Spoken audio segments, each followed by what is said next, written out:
Hello everyone, and thank you for tuning in to our July edition of Soundcheck. As always, it's your girl Caitlin, still not in the studio, but still on the couch. Next Soundcheck, I'll hopefully aim to be in the studio, but we'll see how that one goes. So today, instead of recapping several articles, I'll be doing something a little different.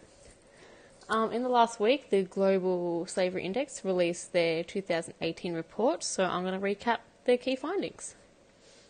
Looking deeper into the numbers and statistics from the GLI, there are 40.3 million people in modern slavery. Not exactly what you're going to hear. Might need to change the name to 40 million to none. 71% of these people are females and 29% are males. 15.4 million people are forced into marriage and 24.9 million are forced into labour. In terms of government, the GLI comprised a list of which countries responded the most action and the least action to modern slavery. Australia didn't make either of the lists, but here's a list of countries that made the most action. So you've got the Netherlands, United States, United Kingdom, Sweden, Belgium, Croatia, Spain, Norway, Portugal, and Montenegro.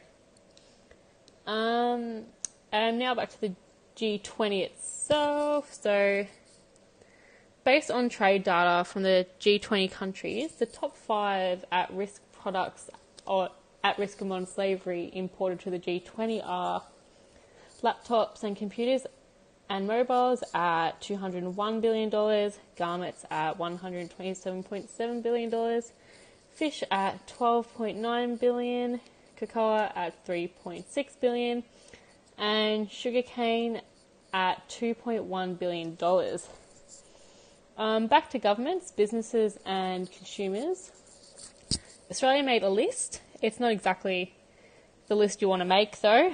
Out of the G20 countries that are not taking action to stop sourcing goods and services at risk of being produced and forced labour, here are the list of the people that are taking action and those who are not. So those who aren't are Argentina, and Australia did make this list, so that's not ideal. But the report did recognise that Australia has introduced the 2018 Modern Slavery Act in the second half of this year, but it's still on the list for their reportings. Canada, India, Indonesia, Japan, Mexico, Russia, South Africa, Saudi Arabia, South Korea, and Turkey. Those who are taking action are Brazil, China, France, Germany, Italy, United Kingdom, and the United States. So that's actually all I have for you guys. We'll link the report in the blog itself and on the page and everything like that, so you guys can check out more of the information. This was just a real quick recap so you can get some numbers, statistics, and what countries and governments are doing what they should and those who aren't doing exactly what they need to be. Anyway, the 6-day countdown to Brain's return is ticking, and I'll talk to you guys all next time. Make noise.